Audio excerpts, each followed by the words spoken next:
the Marvels get back to the ship and literally start helping Nick Fury herd cats. That was the joke. They were herding cats. Slow clap. Whoever wrote this. You heard that correctly, guys. Part of the film, there was actual herding cats. Welcome, guys, to another episode of Six and Below Movie Podcast. This week, we're on a journey around the galaxy with the Marvels. I'm Erik. This is Darren. Welcome into Six and Below Movie Podcast. Cue the intro.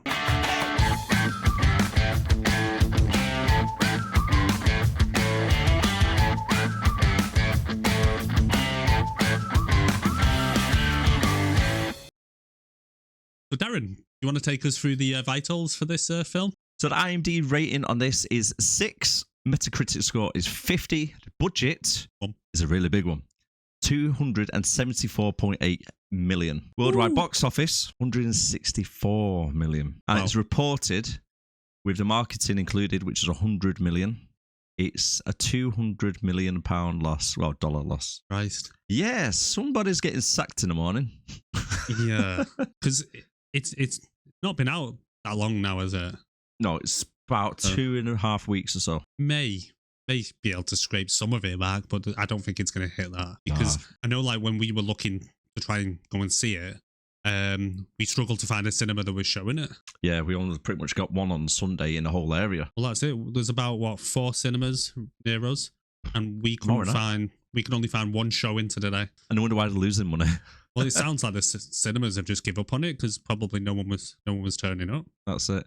And compared to Eternals, which was one of the other biggest flops of the Marvel and MCU, that was rated on IMDb 6.3. Their budget was $236.2 million, which is $14 million less. And the box office on the weekend was $402 million. So, yeah, they've more than doubled in their weekend than what they have over the first 2 weeks of release. And I'd say Eternals was worse than this. I personally think it was.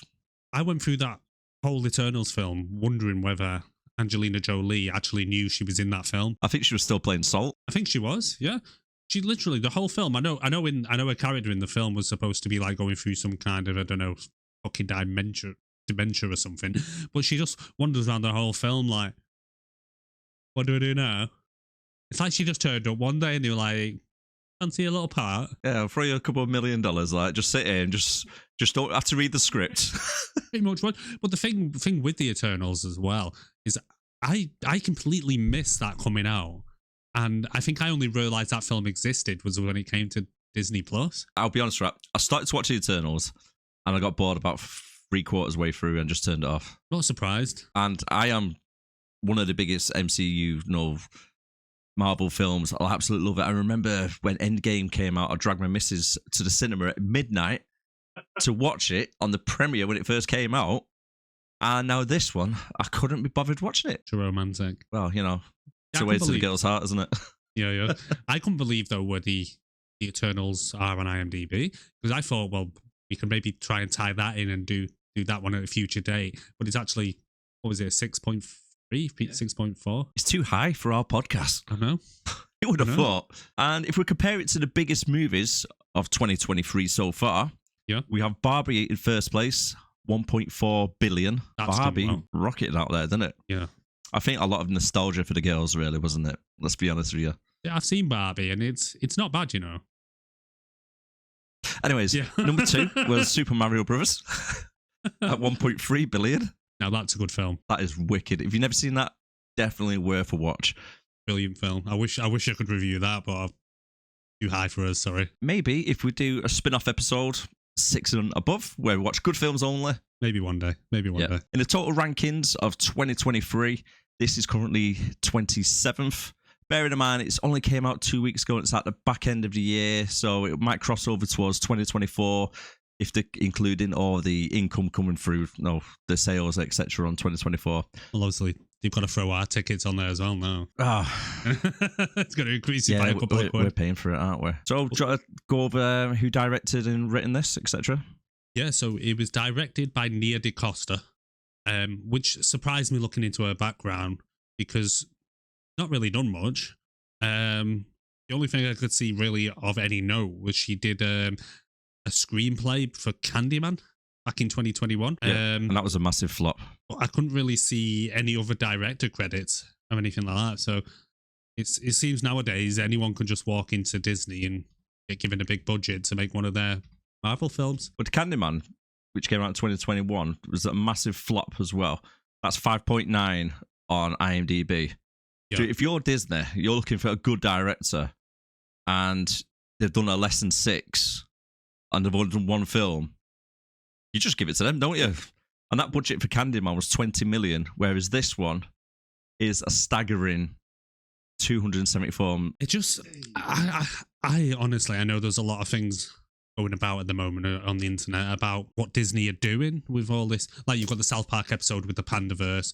You've got all the series that have been released that are supposed to tie in with like these films. You know, like She-Hulk and the Miss Marvel and even the Loki series. It's just getting a lot of flack at the moment. And you think you're trying to release this big budget film that you'd at least put someone with more experience at the helm of it. The director, Nia, right? She's self-confessed of doing fan fiction for Marvels. And after watching it, you can see like the fan fiction in there, can't you?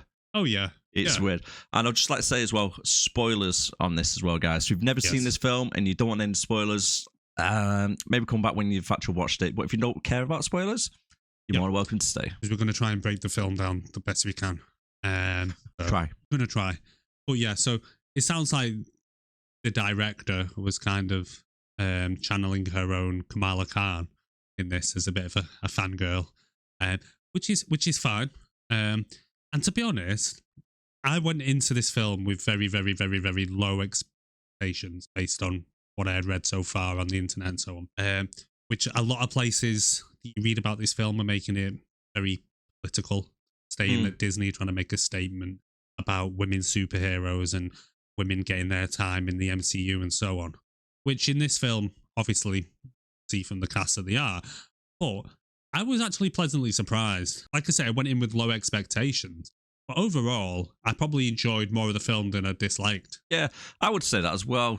And like you say, everyone's been calling it like the MCU. Yeah. And I can understand why, because the only cock what was in there was Samuel Jackson, and they made him quite feminine for some reason. Yeah. I don't know what they're doing to Nick Fury, but he seemed to just... Yeah, they've just shoved him off into space. And he's just kind of...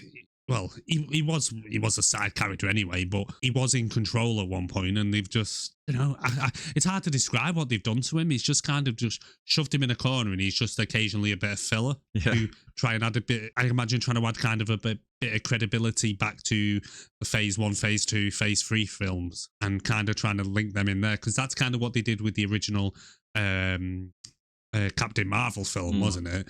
Because he was kind of the only character in it that we had seen, him and Coulson, in the previous MCU films. And that film was kind of squeezed into the middle of Endgame and Infinity War, just so what she could appear in the end film.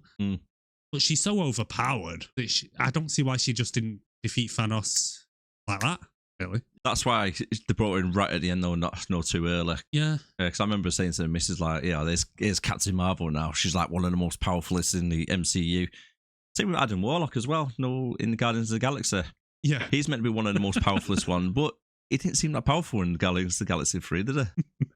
I liked him in that. I love that character. It's funny. Played by that guy with the eyebrows. If you actually Google guy with the eyebrows, he will come up on Google search. It's actually quite funny. I'm not surprised. He's got some killer brows, hasn't he? Definitely plugs. I heard as well, don't know how true it is, that this was supposed to be the second Captain Marvel film. And there's a lot of people out there saying, oh, Brie Larson was demoted her own film. I don't know. Does it really matter too much? What would they have done with another Captain Marvel film anyway? Nothing different, to be fair. Like at this point in the Infinity Saga, at the very beginning, we didn't really know where they were going with it. We had the introduction of like Infinity Stones and stuff like that as it was going through. But when you look at like the first load of Iron Mans and the first Thor movie and stuff like that, I remember watching them and thinking, oh well, they're good films, but it's now that I know where they're going, and I know it ends with like the Infinity Wars. Going back and watching them, it makes the films better in a way because you kind of know where they're going with it. Where I think at this stage in the current Marvel universe, we kind of, well, I personally don't have a clue where they're going with all this. No, same. It's unpredictable, isn't it? Even like the end scenes and stuff like that, they're trying to like link things up together. So we'll talk about that a little bit later on. But I think talking about like the Avengers and all of that saga which is going on, they had a really good villain with Thanos. Yes. I didn't get the same thing with her. No, because if there is going to be an overarching villain in this, which I've heard some things, I don't know how true, that it's possibly going to be, is it the guy from Loki, the Loki series? I can't remember what his name is now. He's the guy that's kind of keeping the multiverses together. He's in Ant-Man and the Wasp. Not Ant-Man and the Wasp, the latest Ant-Man film. Oh, the Quantum one. In fact, I might be completely losing sight of that. But because throughout the initial Infinity War saga, you kind of, Thanos is appearing at the end of it more and more. And then it builds up and you kind of start to learn more and more what Thanos is after. But now it's kind of like we're getting to that point at the moment because in this film, towards the end, they're trying to get their own Avengers going. Because, like I say, at the very end of the film, again, spoilers if you've never seen this, we see Miss Marvel trying to recruit Hawkeye's little apprentice. Hawkeye 2. Yeah, trying to get her into it. And I do believe I've seen somewhere there's going to be, like you say, a female version of the Avengers. So you've got, I think it's Ironheart, which is the young girl who's like really good engineer from Black Panther 2. She makes her own Iron Man suit. And then obviously you got Hawkeye's apprentice. You got Miss Marvel as well coming into it. Do you want to go through the stars? Yeah, so in this we have Brie Larson playing Carol Danvers, Miss Captain Marvel. You've got Teyonah Parris playing Monica Rambeau. I'm sorry if I fuck up any of these names. Iman Vellani playing Kamala Khan. You've got Samuel Jackson as Nick Fury. And then you've got Dwayne Ashton as Darbren, who's the main antagonist in this film. Kind of like a low-rent Ronan the Accuser. Yeah, very much so a female version of Ronan the Accuser there from Guardians of the Galaxy. It's an interesting one. Did you know she's actually engaged to Tom Hiddleston, who plays Loki? And they're expecting the first kid soon. So congratulations if you do watch this. Should we get into the film? Yeah, So we're not going to break down every single scene for this. It's pretty much going over like some of the main ones really what are worth talking about. So we might skip forward some bits and we might jump to and from on some of the bits as well. So if you can't keep up, I do apologise. So we start off with Miss Marvel fanboying over Captain Marvel, isn't she? She starts drawing like an animation and stuff. And when I did see that, I was thinking, where's this going? Well, that kind of in the TV series Miss Marvel, because she's like kind of a doodler. So she does a lot of them. So it starts with like her little sketches and doing kind of her little backstory, isn't it? And how she's like totally in love with Captain Marvel. Like a room is full of posters, and she's even got like big cutouts of Captain Marvel and so on. I'd say it was more of a shrine. Yeah, it was like it was everything. Even pop vinyl figures and that in a corner.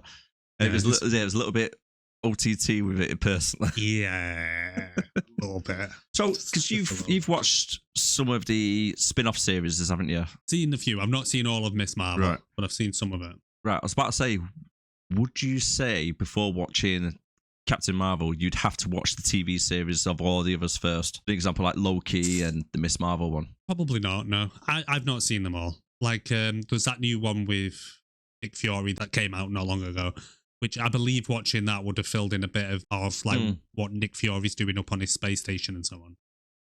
But no, I don't think so. Without really watching them all, I can't really say. Yeah. But there was nothing that I was watching that I didn't quite understand, other than maybe how Monica Rambeau gets her powers. Although they do mention it a few times in this. Yeah, but she's probably one of the only heroes in the MCU universe who doesn't actually have a hero name or anything. No. And that's mentioned quite a few times in the film because Kamala's trying to come up with a name for her. They can't seem to find one that'll stick. What's wrong with Johnny J. Rambeau? Johnny J. Rambeau. Just go with Rambeau. Okay. Yeah. He's going to Slice Alone, just pops through a portal. Yeah. Little red bandana over his head, 75 years old. Well, he's in the MCU as well, isn't he? Who? He's a Ravager in the Guardians. Shit, he is, isn't he? Yeah. Oh my god, he's actually made it in there. Yes, yeah. Every fucker has at some point. Jesus. Well, there's that many of them, let's be honest with you. But it opens up and Kamala's in a bedroom or doing a little sketches about Captain Marvel and so on. And then all of a sudden she gets thrown backwards into a wardrobe, and then we get a bit of a kind of like a little flashback scene. We find out that the main villain in this, the antagonist Darben, has found what are they called, like bracelets? Yeah, one of the bracelets. Yeah, the same one as Miss Marvel has. Just a quick one. How did Miss Marvel get her bracelet? Through the post. By her grandma. Yeah. So we got Darben pretty much going through the galaxies, destroying loads of different planets and everything, trying to find these bracelets, killing everybody that gets in the way, and Miss Marvel gets hers sent by her grandma in the post. Yep, pretty much. Yep. That's how she says it in the film herself.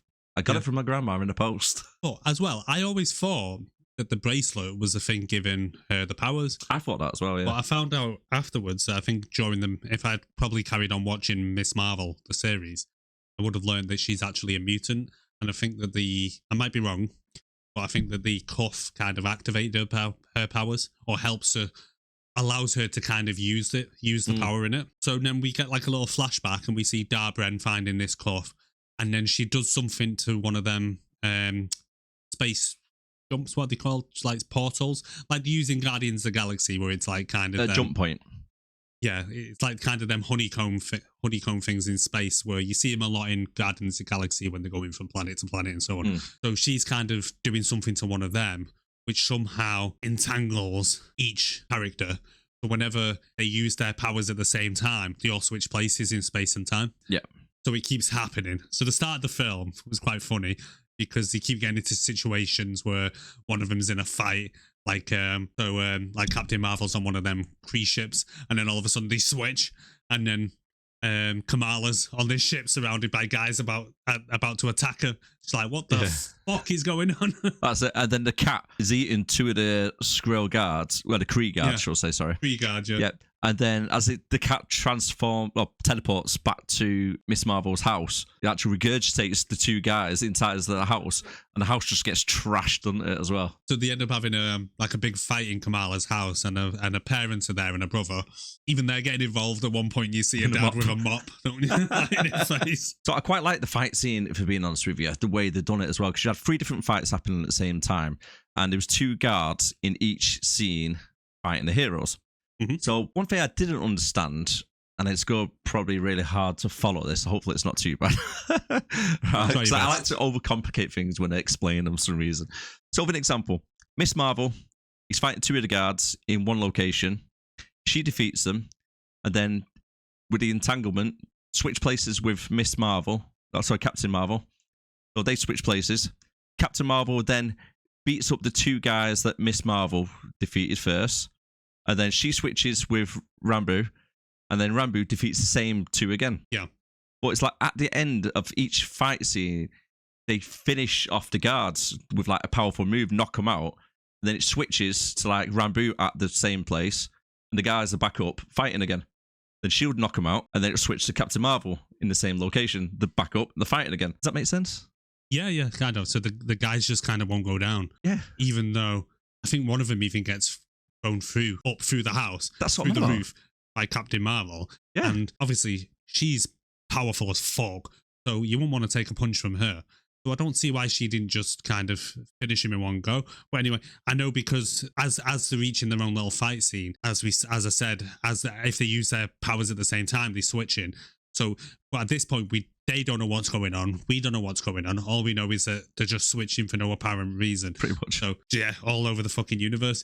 But because it starts, doesn't it, when Monica Rambeau's working in space on this space station, floating around the Earth, and somehow we've now got a gate, one of these portal gates, right by the Earth, and they notice that some anomalies are happening there.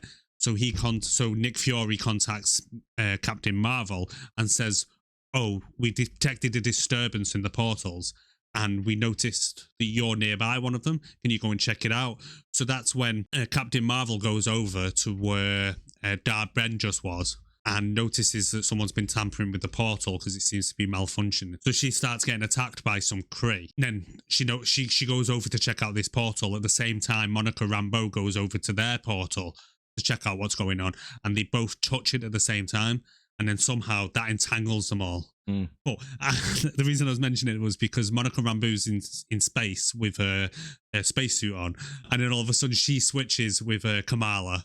And no, she switches with Captain Marvel, but Kamala switches with her. It gets very fucking confusing. So anyway, Kamala ends up in the spacesuit, floating through fucking space. Like, where the fuck am I? She's that was like quite funny, that wasn't it? yeah. And she's floating towards the space station, and Nick Fury's just kind of there looking out the window, like, what the fuck? Here's one for you. Yeah, go on. Okay, right. So when the entanglement happened, right? She was in the spacesuit, Rambeau. Yep. Right, and she switches with Miss Marvel. Yep. How come the spacesuit didn't go with Rambeau? That is a good point. Because she was wearing the clothes underneath the spacesuit. So her clothes, what she's wearing, goes to the location where she was with Miss Marvel. And Miss Marvel transfers over in her clothes, but into the spacesuit. So technically, the spacesuit should have gone with her. Well, yeah. And then Kamala would have been absolutely fucked. Should have been dead. The other thing as well, if you noticed when Captain Marvel's going down to that planet where Darben's just been, that she's got the cat on her shoulder. So can these cats, whatever the fuck they're supposed to be, breathe in space? I was thinking that as well. I was thinking, wait a minute, the cat's just gone out there. How's their head not exploded? Yeah. We know Captain Marvel can fly around in fucking space. But yeah, she comes out of a ship to go down to the planet to check it out. And the cat's on her shoulder. I'm just like, all right, well, I know it's not a cat. Yeah, but how is it holding on as well? Yeah, well, yeah. It's not got like a harness on or anything. It's just perched on her shoulder. Exactly. She's flying like 1,000 miles per hour. The cat's like, yep, just chilling. Obviously, Captain Marvel then knows that it's the Kree that have done whatever this is to the space portal for whatever reason. We don't know why yet. Anyway, so she ends up going to find the Kree. Can you remember how she finds out which Kree it is? She goes through the portal. You're right. Sorry, Captain America. Captain Marvel. Yeah. There's too many bloody captains. There's so many captains, so many fucking names in this. And so many Marvels. Well, you've got Miss Marvel, you've got Captain Marvel, and then you've got their actual names, Kamala and Carol Danvers. But then you've also got Captain Rambeau and Maria. So you've got Captain Marvel and Captain Rambeau. You've got Miss Marvel, you've got Kamala, you've got Carol, and then you've got Monica. And it's like, oh, fuck's sake. So when you're trying to explain it, it's like, what fucking name do I use? So how does Captain Marvel actually know? I know she knows it's the Kree because when she goes down to the planet, a couple of them attack her, and they're the ones that end up in Kamala's house because the cat swallows them, and she has hold of the cat as she gets transported. Or are they the guys that are on the ship? No, they're the guys that are on the ship. Oh, I'm getting confused now. So anyway, how does she know where the Kree have gone? The portal bit, which is opening up the time warp, the time jump, or whatever they call it. She sees through it, and she can see part of the Kree ship, but she goes over to explore, and then it turns out she's on the Skulls race planet. Yeah, and they're in the middle of a peace talk. So Captain Marvel, as we notice through the whole thing, is a little bit of a common theme here. She keeps fucking up basically, doesn't she? Yeah. So they're in the middle of peace talks, supposedly. And then the Kree people see her and start fighting her straight away, a bit hostile on her. And that breaks down the peace talks that they're having. And then we find out that Captain America also destroyed Kree's... Pardon? You call it Captain America? For fuck's sake. Captain Marvel. Captain Marvel. My God. Is it your turn to fuck up the names? It is. Honestly, every single week there's a name that gets messed up. It really does. So Captain Marvel. Yeah. Then we find out has actually destroyed the Kree's planet pretty much by destroying their AI system, which was running everything.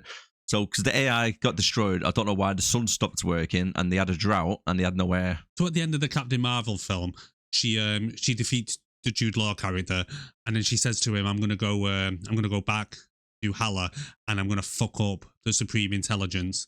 And then it turns out that she did actually go back there, destroy it, and it created kind of a civil war on the planet. And I think during that civil war, something happened, and somehow they lost their atmosphere, or part of their atmosphere, their water, and they fucked up the sun. So the sun's kind of still there, but isn't producing enough power. Now, it all seems very, very, very far-fetched. But yeah, apparently that's what happened. But I think it's something to do with the Civil War, because I was thinking through it, in what way was this supreme intelligence keeping the sunlit? Yeah. It'd be like saying, like, let's shut down ChatGPT, and then all of a sudden the sun goes out. It doesn't add up. Oh.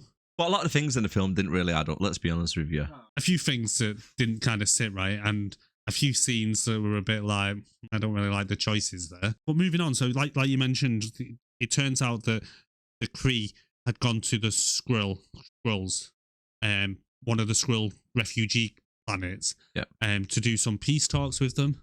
And then because Captain Marvel turns up and starts kicking ass, because what do they call her? They call her the Annihilator. The Annihilator. Death just follows her. Basically, yeah. Because if you think about it as well, right? If she didn't turn up, right?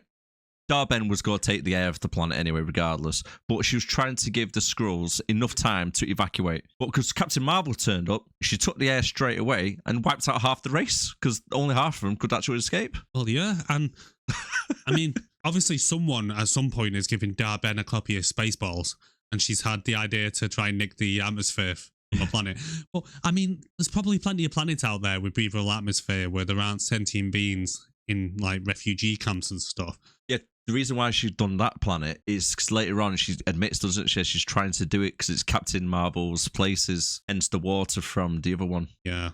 Which yeah. I don't know if they actually took the water in the end, because it kind of cut off, didn't it? I Didn't find out what happened to them. Well, I was wondering as well. So when she creates this portal over the planet, and it starts sucking up all the air out the planet, and it's kind of like, well, through the portal you can see like a city. I kind of guessed that she was taking it back to her planet. I was thinking, have they installed like a vacuum or something on there? Because when you do see Hala later on, even as all the air's pumping in, there's still a kind of atmosphere. They're all kind of, well, they're not, basically what I'm trying to say is they don't appear to be living in a vacuum. And why would the air and later on the water from the water planet just suck through this hole if there's no imbalance in pressure? Because all it is the portal. Let's like say, because she uses her bracelet to do it with the hammer. Yeah. So I don't know if that might give it extra boost of energy or whatnot, but yeah, I know you're on about physics, aren't exactly there, are they? No, maybe I'm just thinking too much into it, to be honest. But it did make me laugh though, because when they're in the ship,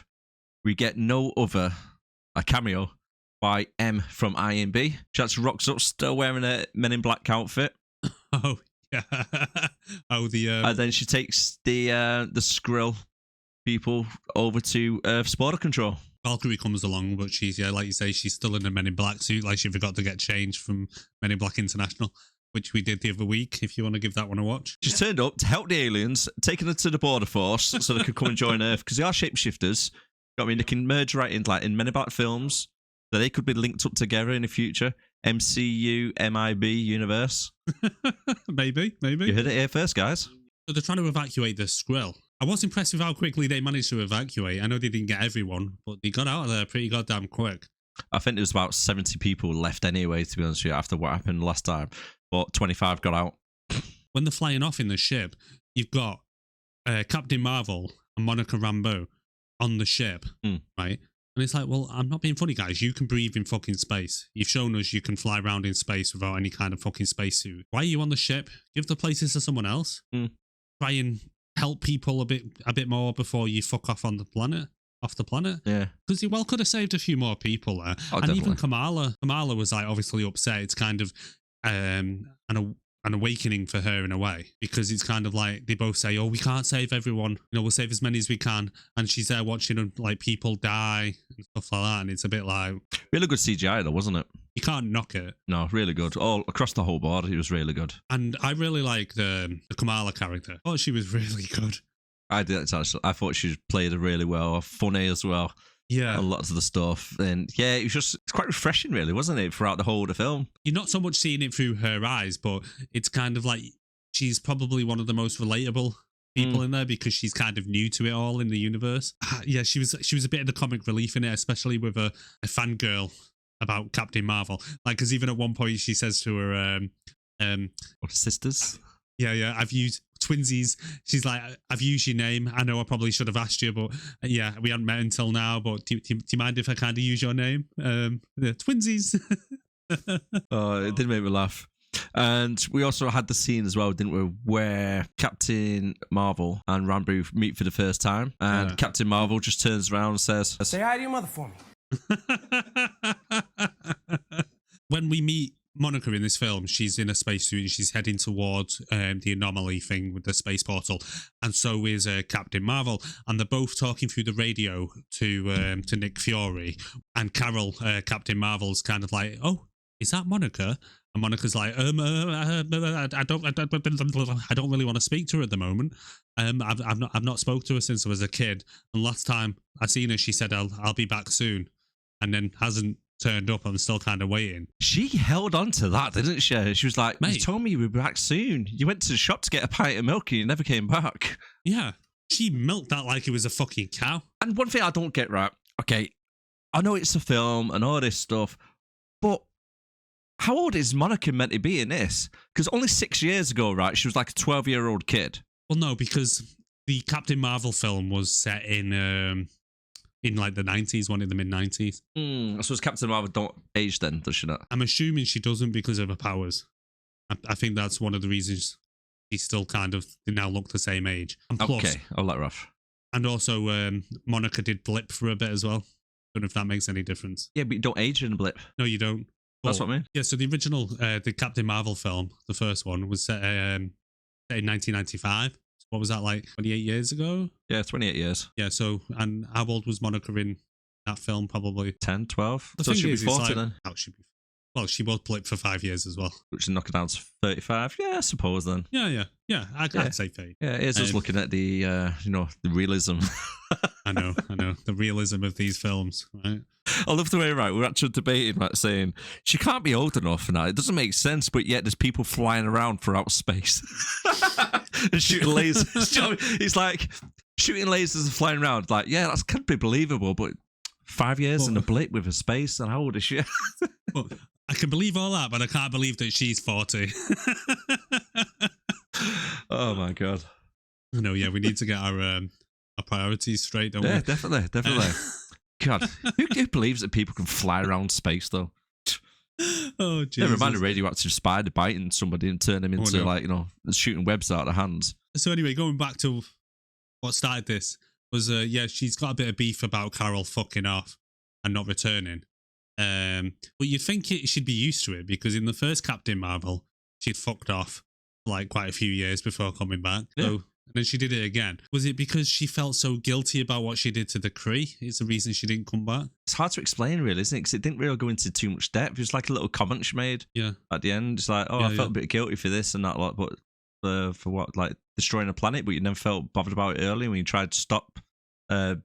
And if you actually think about it, right, if you kind of look from a different perspective, Darben isn't really a bad guy, because she's actually trying to fix the wrong done by Captain Marvel to save her planet. Yeah, but there's ways to go about it, don't get me wrong, but she's trying to help her civilization and help her planet. Well, yeah, she is, but at the same time, she's trying to get revenge on Captain Marvel, which, by the sounds of it, is very well deserved. Exactly. So we'll skip forward a little bit, because not a lot of information we really need to digest anyway, is there, on this bit. So to figure out, they need now water, don't they? Because they got air, they need water. Yeah. And to go to the dancing and singing planet of Aladna. That's the one. So they go to Aladna, and when they land, Captain Marvel's a bit like cryptic when they're like, where do you think they'll go next? And it'll be like, oh, it'll be Aladna. Like, oh, have you been there before? And she's like, yeah. I don't really want to go back there, because I'm so famous. Yeah. So she gets there and she's like, yeah, I'm quite famous on this planet. And it turns out that she's married to the prince of the planet. And all they said it was something to do with like a marriage of convenience. Some like legal yeah, thing. diplomatic thing, wasn't it? Diplomatic thing that they helped sort out. Anyway, so they get there and all the inhabitants of the planet seem to be breaking into song and dance. And it turns out that their language is English, but in song form. But not only for some reason do they sing it, they also dance it. It doesn't really make sense though, does it? Because to sing it, you've got to speak that language. So how come they can understand it if you song and dance, but if you're talking normal, they can't understand it? Yeah, because they said they don't understand just normal speech. It has to be sung. And then Prince comes along and he's like the most feminine guy in the world. And he comes over and does this little singing number. And Captain Marvel, suddenly transforms into this dress. And they have like a little dancing, singing kind of thing in the middle of like a ballroom. And then all of a sudden she just starts speaking to him normally. And they're like, okay, how can he understand us? It's like, oh, he's bilingual. Why did you just have that whole fucking sing and dance? Fan fiction. Well, the introducer, yeah. So the introducers to this planet that they're all singing and dancing, literally, just for one scene. Within like 2 minutes, it's all forgot about, and everyone's just talking normal. Because even when the Kree arrives, Ben just talks to the prince normally, and he even talks to his army normal as well. He's got his army there. He doesn't start really breaking into Bollywood dancing and stuff and singing whilst fighting the enemy, do you? There was no reason for any of that to be in the fucking film. No, it's quite a few scenes like that, if I'm being honest with you, mate. But to be honest with you, I think personally this is where the films start to go on a decline. Yeah. I'd say, well, I'll go into the scores a little bit later on anyway, what my personal IMDb scores would be if we were to rate it ourselves.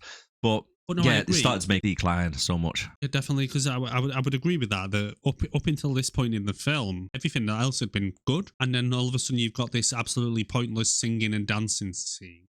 I don't know who they put it in there for, or whose bright idea this was, but it makes no fucking sense why you would have a complete planet of people that speak English, like all of the fucking MCU seem to, but yet somehow only can understand you if you sing it. And again, why the fuck did they have to dance about as well? Yeah. So then the other thing that didn't make sense was they're like, well, you only know at this point, they're only guessing that she's going to be coming to that planet. So they're like, oh, well, we think she'll be here soon. We'll go and hide, and then we'll kind of spring out when she arrives. So that's what they do. They have this little fight, and then Darren realizes that Kamala's got the other bracelet that she's looking for, because there should be two. Because when she finds the first one at the beginning, she's like, well, where's the other one? And they're like, oh, it's somewhere in the fucking universe. That kind of narrows it down, doesn't it? Anyway, so she notices that she's got the other bracelet, and then they just decide to fucking do one.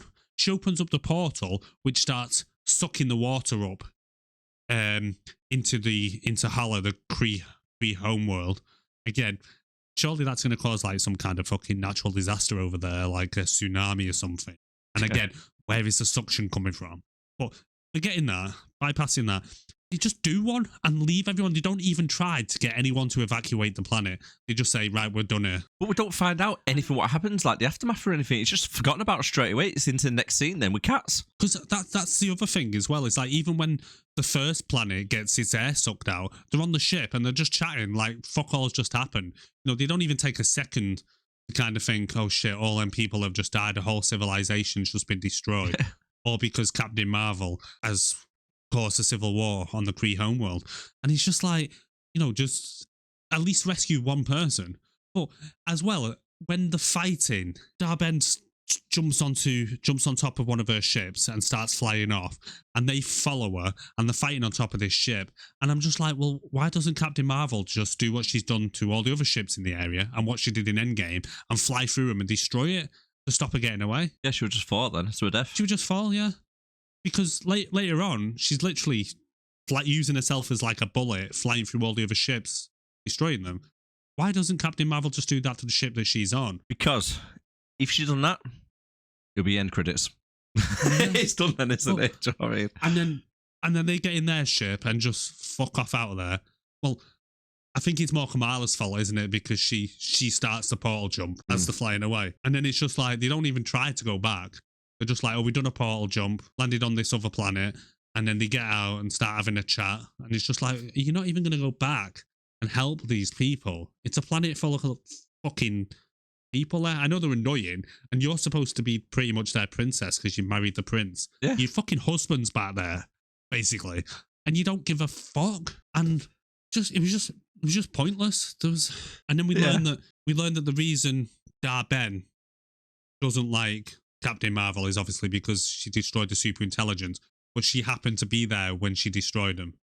And Captain Marvel just makes the roof collapse onto Oh her. yeah, that was right. Yeah. But you'd think if Captain Marvel, if you just finished your job and killed that bitch in the first place, don't leave anyone alive if you're gonna go and do that shit.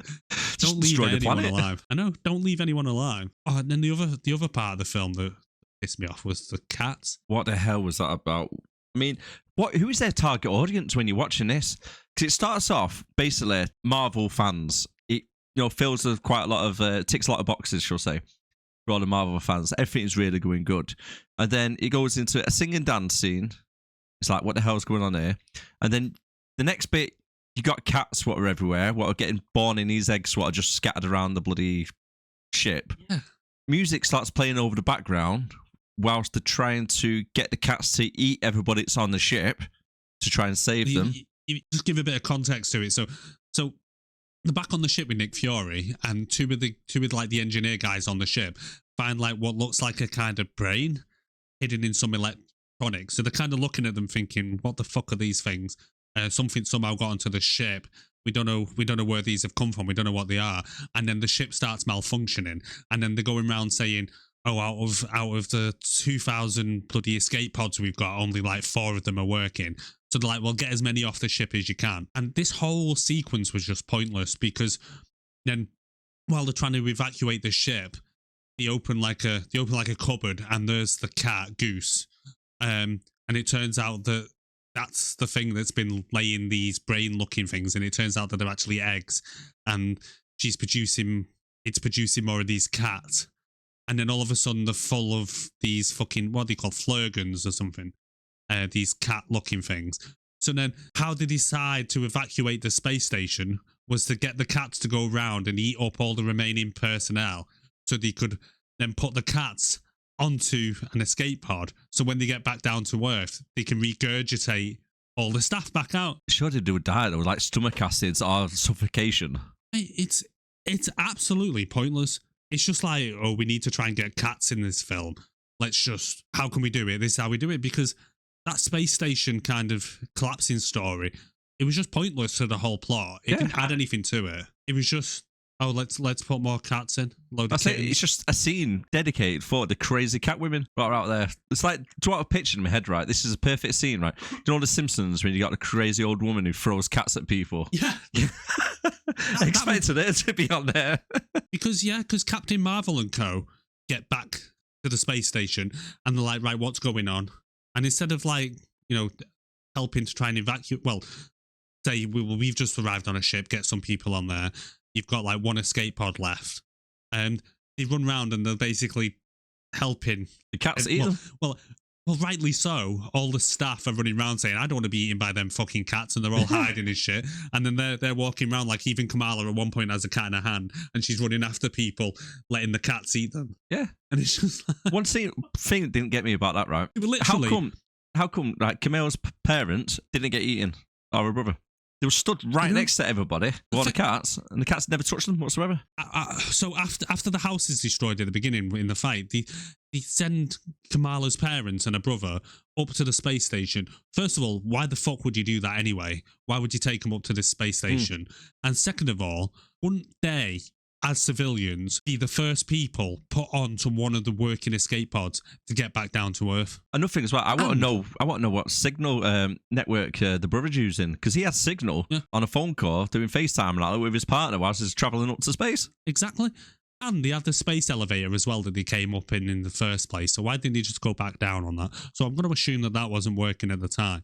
They get back, the Marvels get back to the ship and literally start helping Nick Fury herd cats. That was the joke. They were herding cats. Slow clap. Whoever wrote this. You heard that correctly, guys. Part of the film, there was actual herding cats. Herding fucking cats. I mean, they were cute, to be fair, but it's like that. I've just kind of ruined it. It's like they're trying to be funny, but there was just no reason for it to be in there. And then we find out that Darben, the next point of call is, well, they've got air, they've got water. What else do they need? A sun. So they're going to go and try and nick Earth's sun. Put that through a portal. So that's when they actually come down to the Earth's atmosphere now, aren't they? Yeah. And they have a little bit of a fight. And I've got to say, right, the main fight towards the end of it, when we have Darben fighting the three heroes. I don't know about you, but I just seen that as a massive rip-off from the Avengers Infinity Wars. Yeah. Because on this, right, they're fighting Darben at the end when they're all attacking at the exact same time. So you got one attacking from left, one from the right, and one from above, etc. And they keep like transforming to get the hits from different hits. And that is the exact same scene as where Thor is fighting with Captain America and Iron Man to fight Thanos. And you get Captain America and Thor. So Thor throws the hammer up to Captain America, he grabs the hammer and hits Thanos. Right. But you just ripped it off. Yes, just exactly ripped it off. And then with the gauntlet as well, with Thanos, you got all three of them fighting to grab the gauntlet so he can't click his fingers to start the blip. The blip, yeah. Sorry, bloody hell, my mind went blip then. So yeah, so you get the exact same part there where they're fighting to get the gauntlet off. But then in this film, the three of the heroes are fighting Darben to get the bracelet. And it's the exact same. It's just like they've just ripped it off. I agree. If that made sense. Yeah, it makes sense, yeah. So they kind of use the same choreography. Exactly the same. Idea. Yeah. It's just a complete rip-off. Yeah, they probably just looked back through Infinity War and just thought, that's a good team, we'll use that again, but this time it'll be women. Next it was 3 men, wasn't it, at the time? Well, 4 men. 3 men and Thanos. Yeah. Now it's 3 women and Darben. What did you think of the main villain in the film? What did you think of Darben? Shit. There was no backstory there. There was no kind of motivation to what she's doing other than kind of Captain Marvel fucked up her world. Yeah, it was bare basics, wasn't it? There wasn't much into it. By the looks of it, she was just kind of like a guard or someone for the Central Intelligence.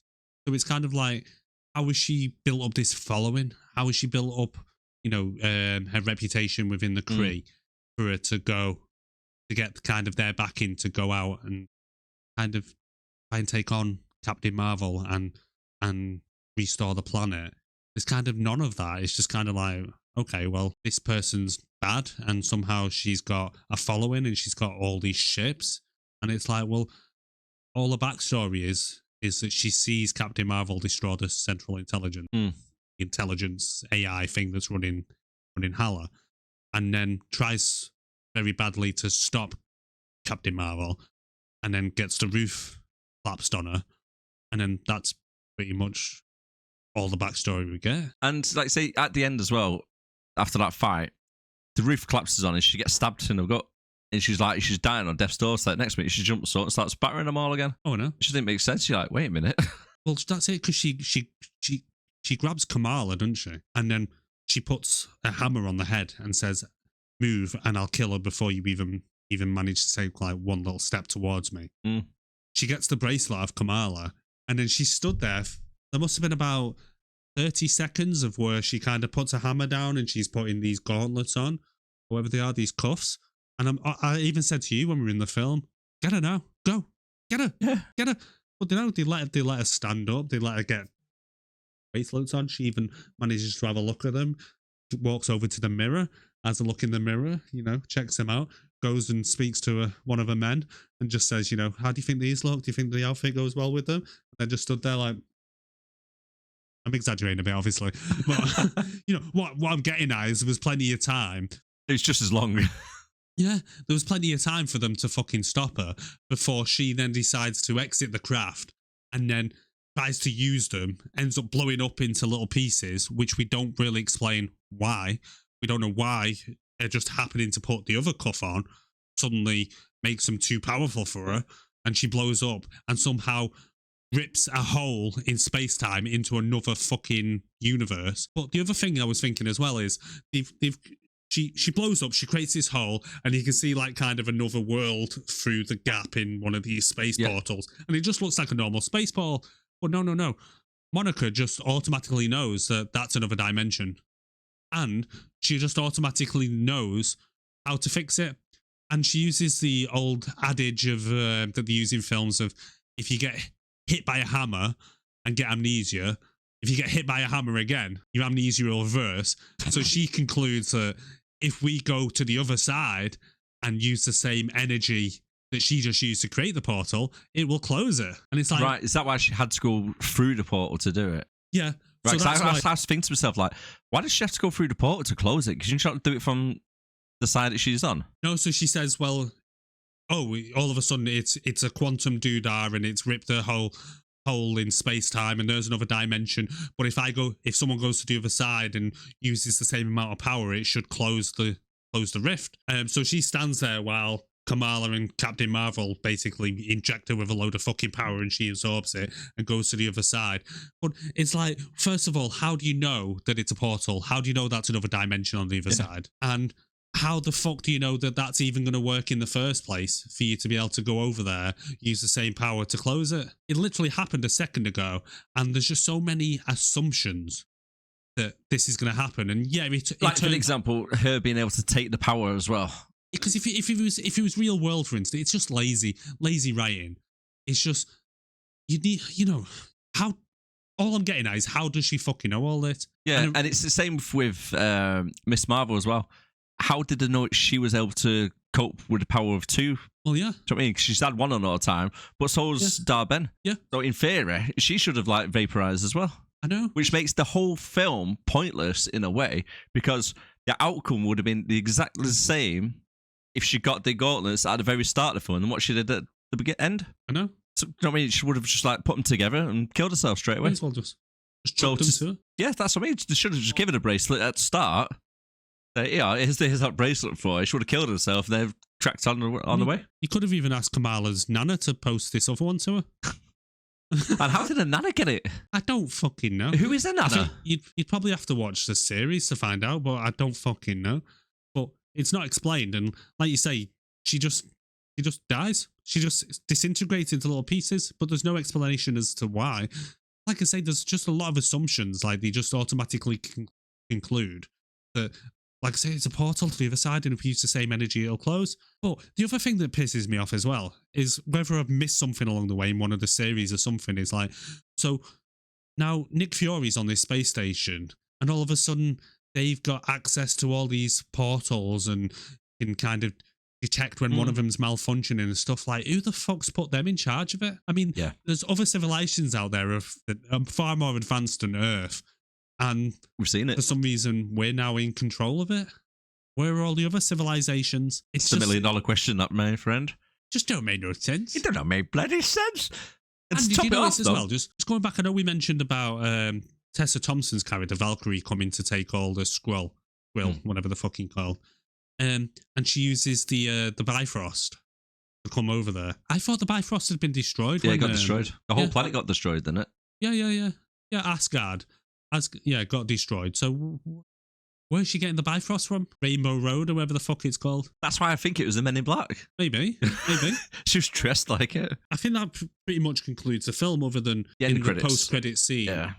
So Monica goes through the portal and then closes it, and then couldn't get back because she needed to stay on the other side. And then she wakes up in a hospital in the other universe, and it turns out her mum's there.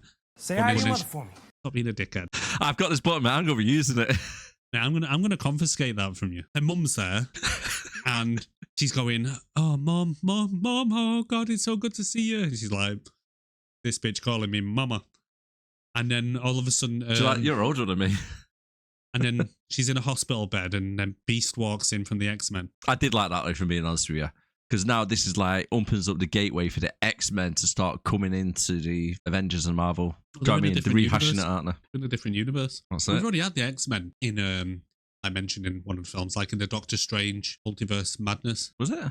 Because when he goes to one of the multiverses and he has to stand in front of them like leaders, and you've got the guy from the Fantastic Four there, you've got Professor X, and you've got the female Captain America. What's her name? I know which film you're on about. Yeah, the multiverse one, Multiverse of Madness. How many X-Men films are there? Oh, fucking hell! I've lost count. I've not even seen them all. I remember the original few, and then it started younger generations with the older generations, then alternative universes and all that shit. But you've seen quite a few of the X-Men, don't you, with Deadpool as well. You got the Deadpool coming up soon with Wolverine. So I'm looking forward to that. I think that's going to be a good film. I think it's all to do with who owns what rights. Because I think, is it Sony that own the rights to the X-Men? Same as Spider-Man. Yeah, the original ones. And Deadpool as well. So that's why they're kind of in the same film together. And I love that twist as well on the Spider-Man, where you brought all 3 Spider-Men together. Oh, yeah. That was amazing. When that happened, I was like, oh my God! I love it. Like I said at the beginning, I went in with very low expectations from reviews I'd read, from videos I'd seen on YouTube and so on. But to be honest, it was as bad as I thought it was going to be at all. There was more good than there was bad. There were some questionable scenes. Yeah. I think a lot of the critics and stuff have been really harsh on the, for being honest with you. It was entertaining. I enjoyed it. Pacing was good. CGI was really good. It was. The acting was good. The characters, some of the characters were good. Some of them could have done with maybe a bit more development. I don't like what they're doing to Nick Fury. They're kind of hanging him out to dry a bit. Yeah, it's big time. I thought it was possibly going to be a bit more, from what I've read online, that it was going to be a bit more political than it was and a bit more woke than it was. I didn't think it was too bad on that side. I didn't think it was. No, it was. I didn't think it was preachy. I didn't think it was woke. All round, I thought it was a fairly good film. I know you'd have your hardcore Marvel fans out there that possibly didn't like it too much.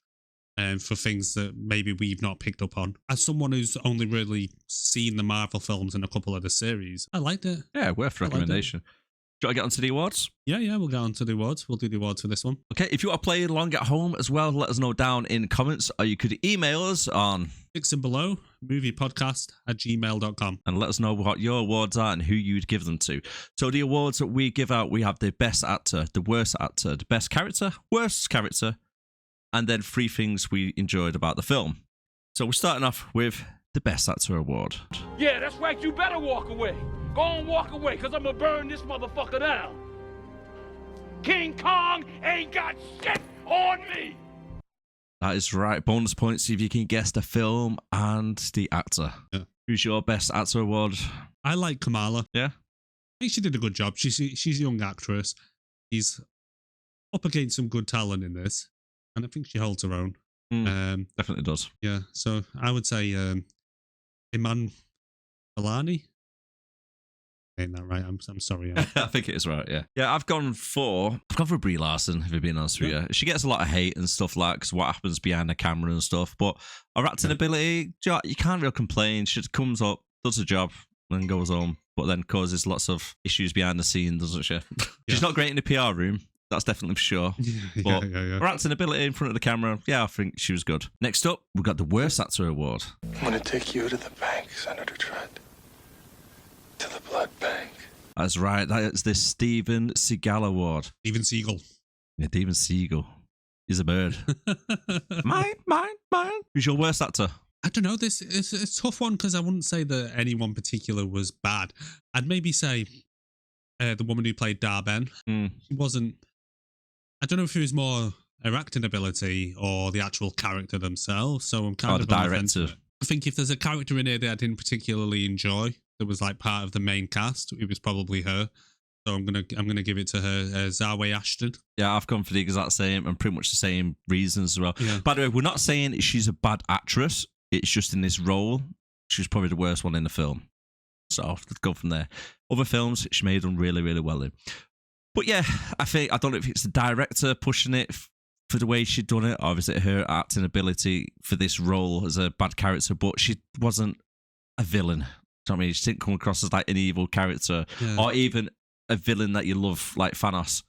I thought Thanos was like a really good villain. Do you know what I mean? You could stick up for him a little bit, couldn't you? But you could. Yeah. He was well built over quite a few different films, and you were kind of built up to it all. Where with this one, she kind of on par with who she kind of supposed to be mimicking a bit, like Ronan the Destroyer, because like even like back in Guardians, first one, Guardians of the Galaxy, kind of like I'd have probably said the same about him, because it's kind of like he comes out of nowhere and there's not really much of a backstory. There's probably maybe more for him. I'm just trying to remember the film a little bit more, but yeah, he used to report to Thanos, didn't he? Because the only other ones I could touch on was maybe Kamala's family, but I don't think they were in it enough to really give a judgment call on their acting ability. So yeah, that's. Like I say, overall there wasn't many bad performances as such, was there? Best character. I'm gonna say Kamala. Yeah, same. I think the character was good. Yeah, I enjoyed the character. I enjoyed kind of the naivety and the fangirlness of her, and yeah, just kind of not so much innocence as such, but I don't know. I thought she was the best character in the film. Yeah, I think that by far as well. To be honest, I think the film would be missing something if she wasn't in it. Oh, 100%. I think she made it a lot more better than what it was. Yeah. You know what I mean, especially the scenes that she was in as well. So yeah, definitely. Worst character.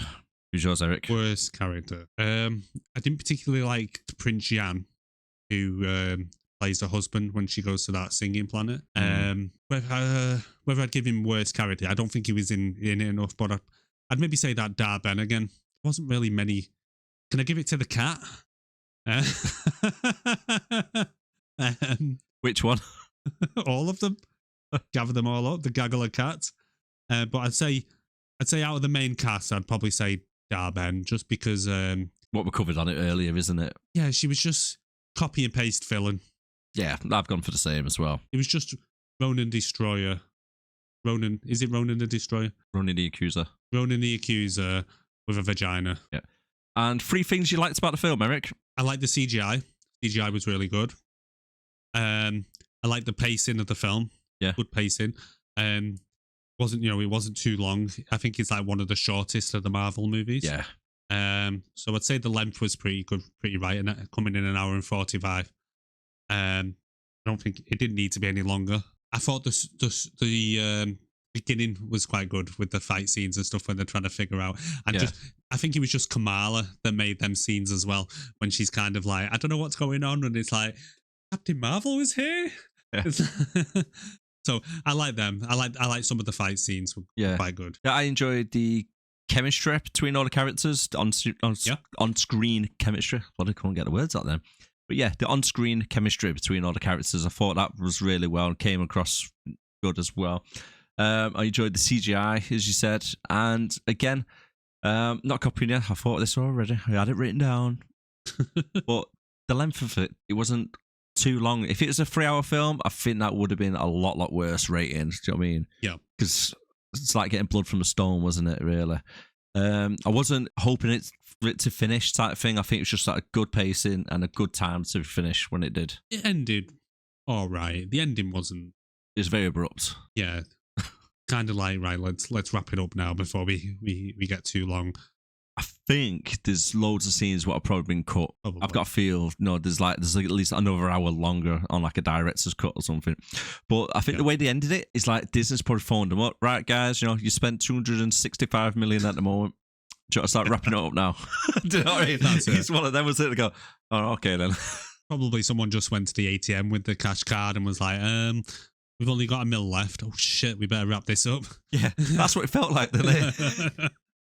It's like they had this whole backstory planned and everything going on. We're like, no, chop the backstory, get rid of that. We don't need to know what happened to the villain growing up or why she's in that position of power.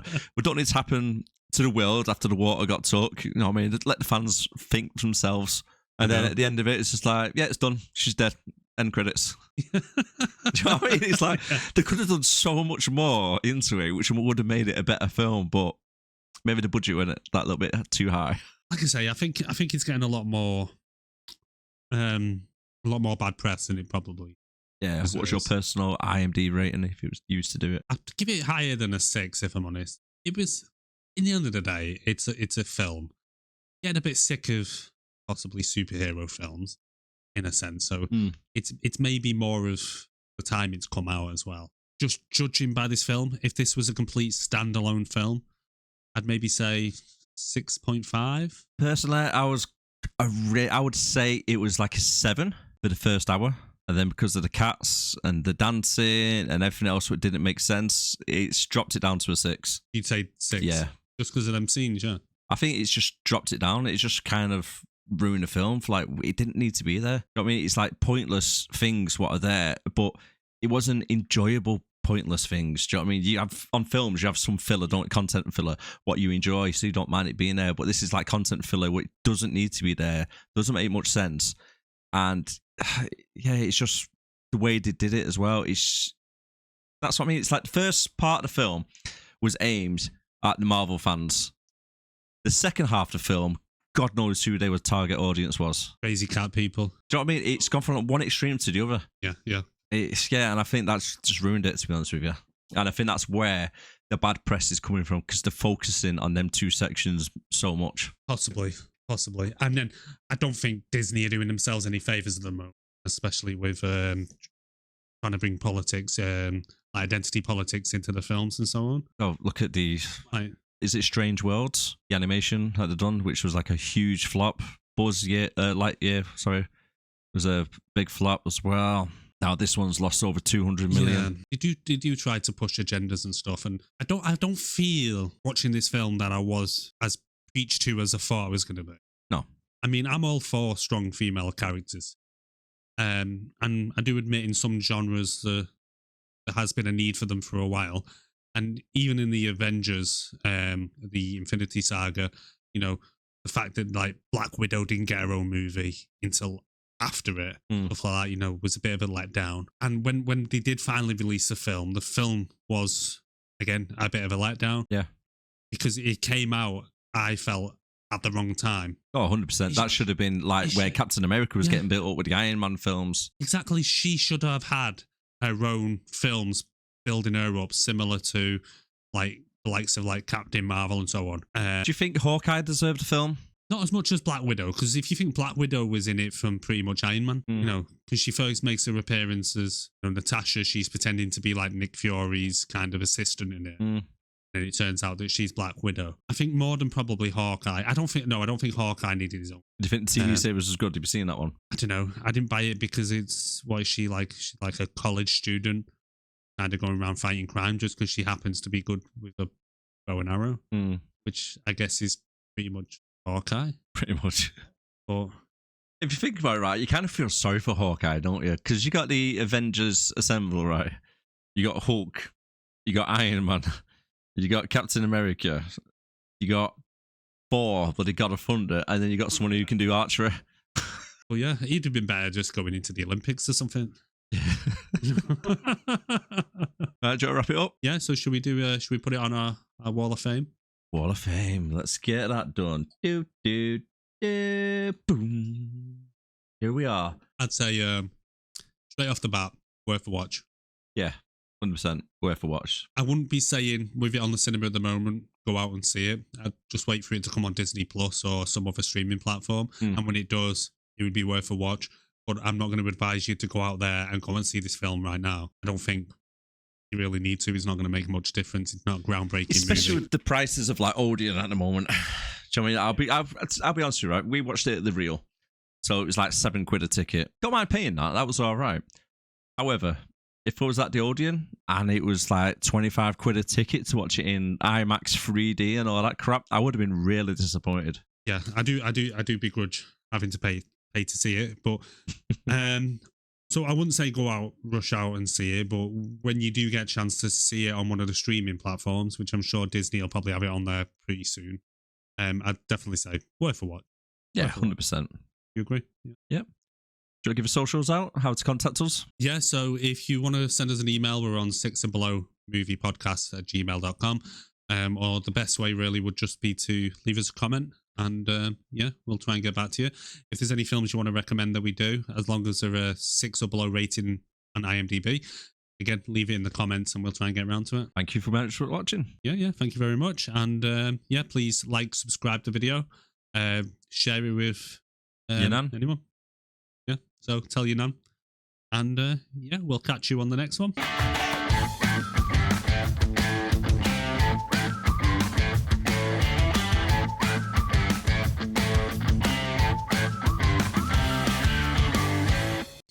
And always, all right. Edit that little section out what I just said then. I don't know what you just said. No, yeah, right, edit that out. And as always,